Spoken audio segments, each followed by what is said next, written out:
नहमदुहु व नुसल्ली अला रसूलिहिल करीम अम्मा बाद फ़अऊज़ु बिल्लाहि मिनश शैतानिर रजीम बिस्मिल्लाहिर रहमानिर रहीम। अस्सलामु अलैकुम डियर व्यूअर्स, हमारा आज का टॉपिक है इस्लामी और सूदी बैंक्स के अकाउंट में फ़र्क। बहुत सारे भाई बहन ये सवाल करते हैं कि इस्लामी बैंकारी और आम जो बैंक हैं इनमें क्या फ़र्क है।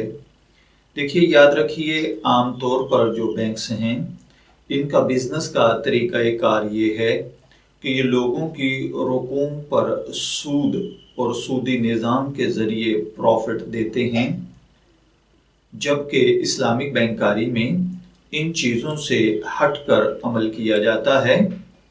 गुज़िश्ता दिनों ये एक सवाल था जो पूछा गया था कि कोई इस्लामी बैंक इसमें अकाउंट खुलवाना जायज़ है या नहीं, और दूसरे कमर्शियल बैंक इनमें अकाउंट ओपन करवाना या इनमें बैंकारी का फ़र्क क्या है। तो देखिए, याद रखिए, जिन बैंक्स के मामलात मुस्तनद मुफ्तियाने कराम के ज़ेर निगरानी शरई उसूलों के मुताबिक अंजाम पाते हैं, इन बैंकों के साथ लेन देन करने और इनमें हर किस्म का अकाउंट खुलवाने की गुंजाइश है। अलबत्ता जिन बैंक्स में शरई रूल्स और रेगुलेशंस का ख्याल नहीं रखा जाता, बल्कि आम तौर पर लोगों को कर्ज देकर उस पर सूद वसूल किया जाता है, ऐसे बैंक्स के साथ लेन देन करना जायज़ नहीं है और इससे लाजमी तौर पर बचना चाहिए।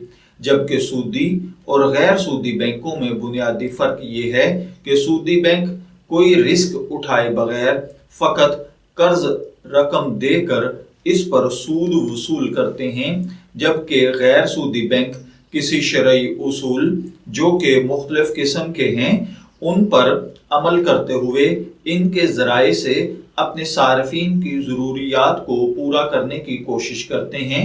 तो लुब्बे लुबाब ये है कि नॉर्मल कमर्शियल बैंक्स में लेन देन सूदी होता है, जबकि इस्लामिक बैंकारी में सूदी सिस्टम नहीं होता।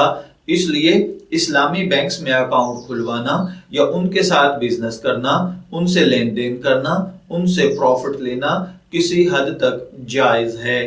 मैं दुआगो हूँ कि अल्लाह ताला हमें इन बातों पर अमल करने की तौफीक अता फरमाए। शब्बीर अहमद को इजाज़त दीजिए, फिर हाजिर होंगे किसी नए टॉपिक के साथ। तब तक के लिए अल्लाह हाफिज़।